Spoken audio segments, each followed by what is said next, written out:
Om Swastiastu, Assalamualaikum warahmatullahi wabarakatuh. Shalom, salam sejahtera bagi kita semua.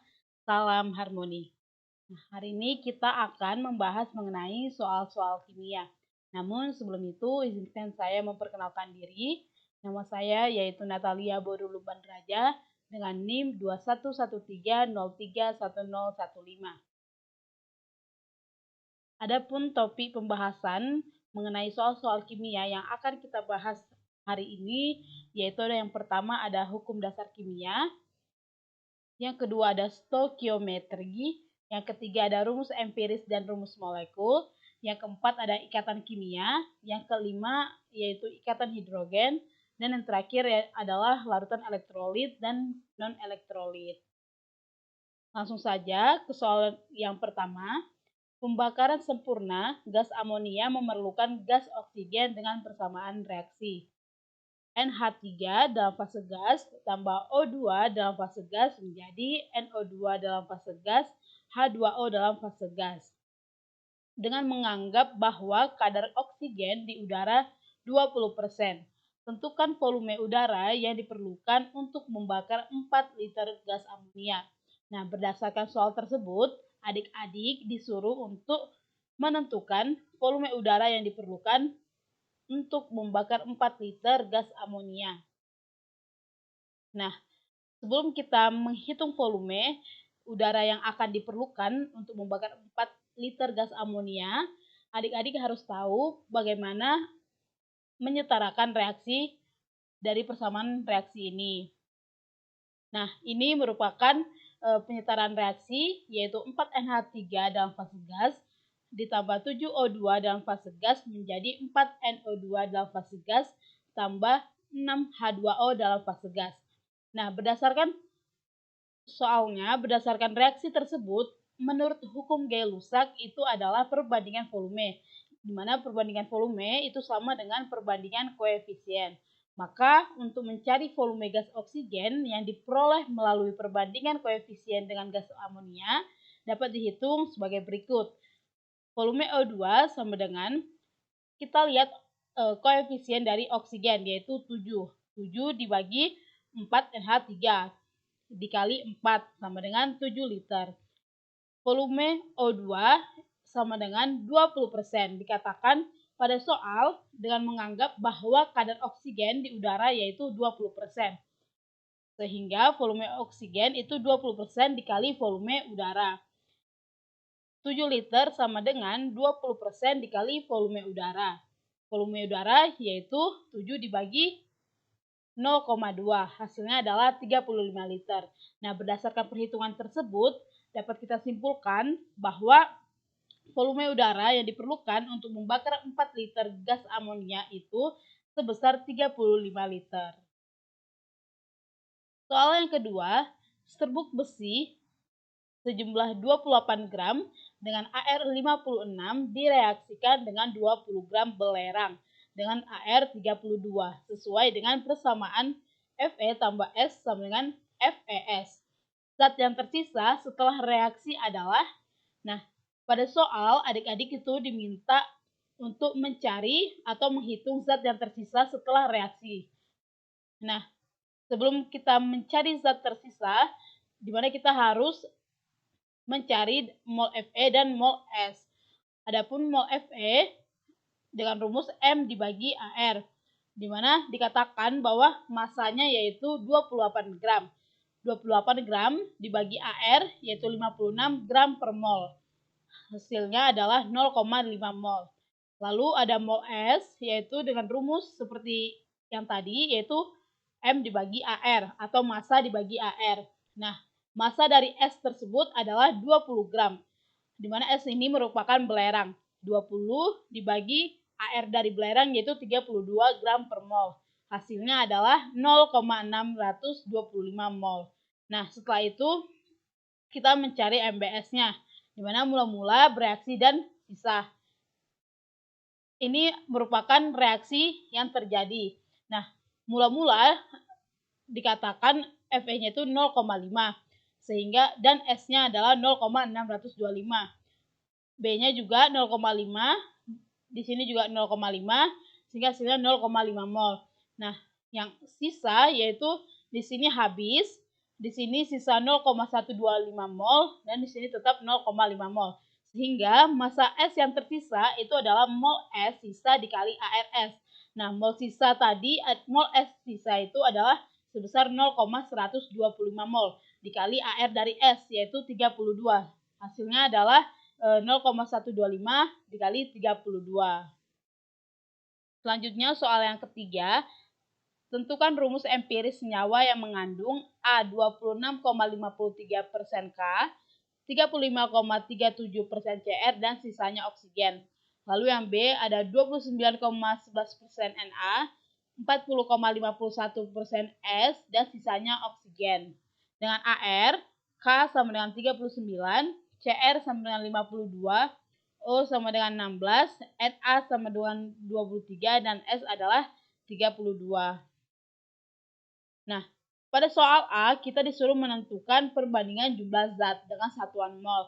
Nah, kita misalkan dengan 100 gram.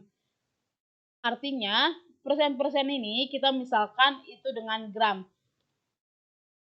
Sehingga, nah, pada yang A, itu unsur penyusunnya itu ada K, Cr, dan O. Dan komposisinya yaitu 26,53, 35,37, dan 38,1 gram. Nah, jika adik-adik bingung mengapa tiba-tiba gram atau komposisinya ini gram atau angka-angkanya ini terdapat pada soal tersebut. Nah, ini yang kakak maksud di mana persen ini kita ubah ke gram. Lalu AR-nya, ARK yaitu 39, ARCR yaitu 52, ARO yaitu 16, di mana AR ini sudah tertera pada soal sebelumnya. Nah, sehingga kita dapat menentukan jumlah zat atau molnya, di mana rumus jumlah zat atau mol yaitu AR per komposisi per AR. Sehingga 25,53 dibagi AR atau 39 hasilnya 0,680. Lalu yang CR 35,57 dibagi 52 hasilnya adalah 0,680. Lalu yang O 38,1 dibagi 16 hasilnya 2,381. Sehingga dari jumlah zat mol ini kita dapat menentukan perbandingannya. Namun sebelum itu kita akan membagi dengan angka pembagi yaitu 0,34. Sehingga perbandingannya yaitu jumlah zat atau mol dibagi angka pembagi. 0,68 dibagi 0,34 hasilnya 2. Begitupun juga dengan CR, 0,68 dibagi 0,34 hasilnya adalah 2. Dan pada unsur O yaitu 2,381 dibagi 0,34 hasilnya 7.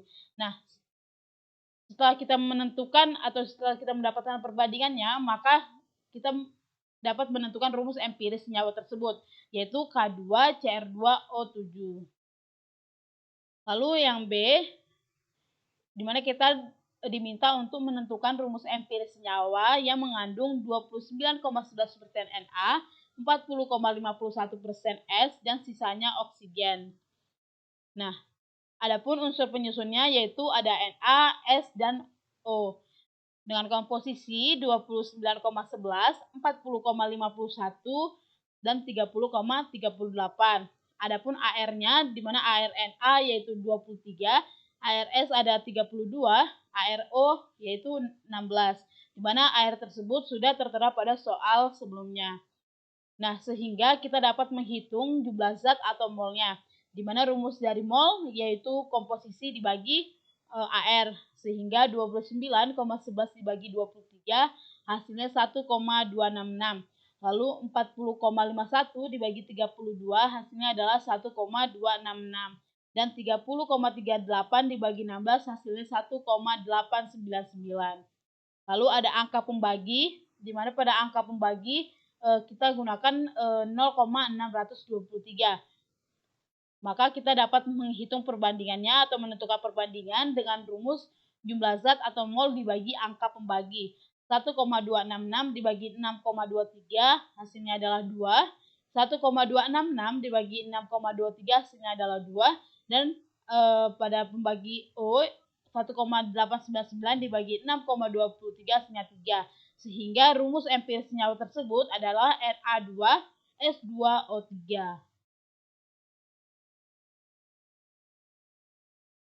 Selanjutnya yaitu soal yang keempat, di antara senyawa berikut yang tidak termasuk molekul kovalen polar adalah, nah di sini kita dapat melihat ada senyawa HCl, NaCl, NH3, dan H2O. Nah, kita diminta untuk menentukan di antara senyawa ini yang bukan termasuk molekul kovalen polar. Nah, di sini kita dapat melihat di mana molekul-molekul dengan penyusun, keterangan, dan ikatan.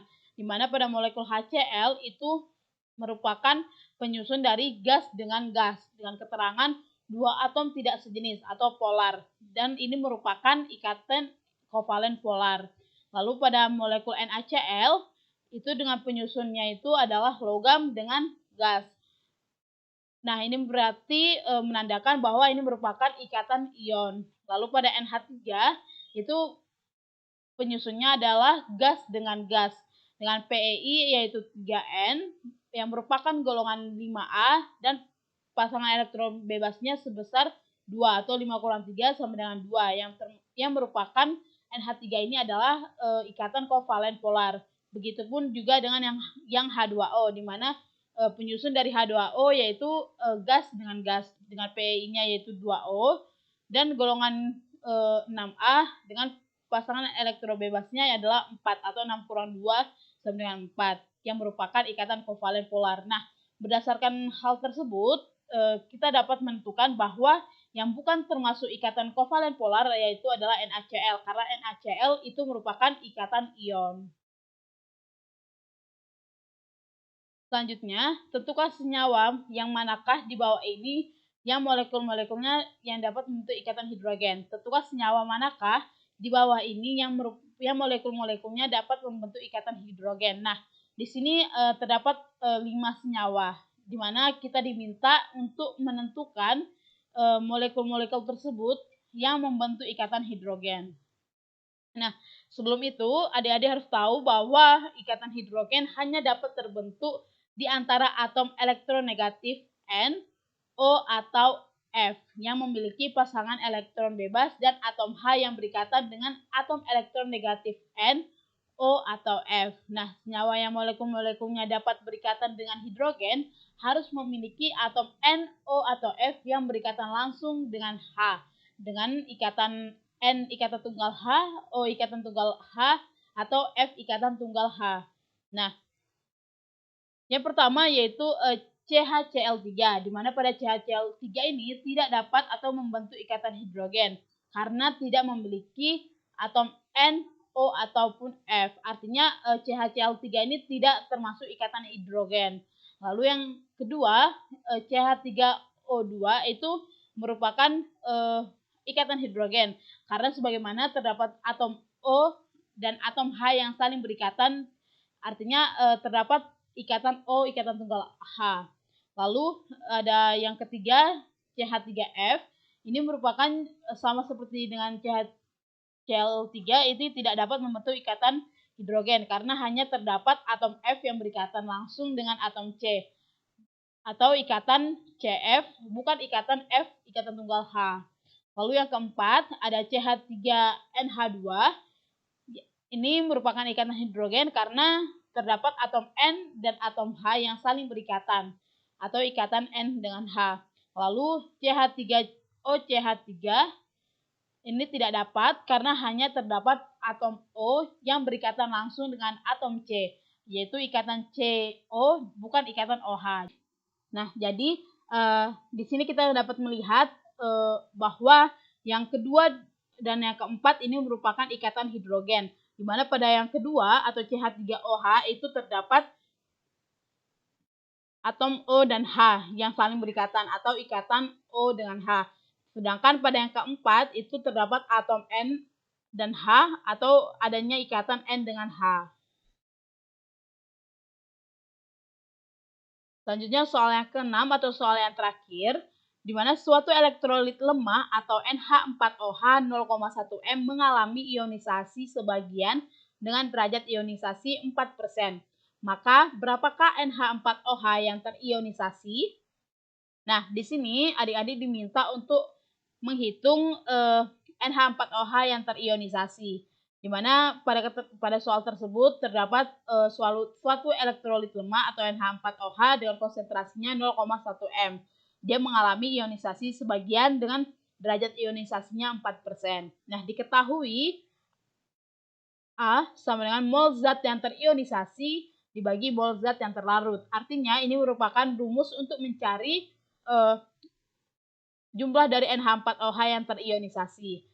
Nah, dikatakan bahwa A-nya itu yaitu 4% atau 0,04 sama dengan mol zat yang terionisasi dibagi 0,1 molar. Di mana 0,04 dikali 0,1 sama dengan mol zat yang terionisasi. Hasilnya adalah 0,004 mol yang merupakan mol zat terionisasi. Jadi, NH4OH yang terionisasi sebanyak 0,004 mol. Nah, mungkin itu saja yang bisa saya jelaskan mengenai pembahasan soal. Dan saya sangat berharap agar sekiranya adik-adik sudah lebih memahami untuk menjawab soal-soal yang bentuknya serupa dengan itu. Saya memohon maaf apabila terdapat kesalahan dalam pengucapan kata. Saya tutup presentasi ini dengan mengaturkan Parama Santi. Om Santi Santi Santi Om, dan terima kasih.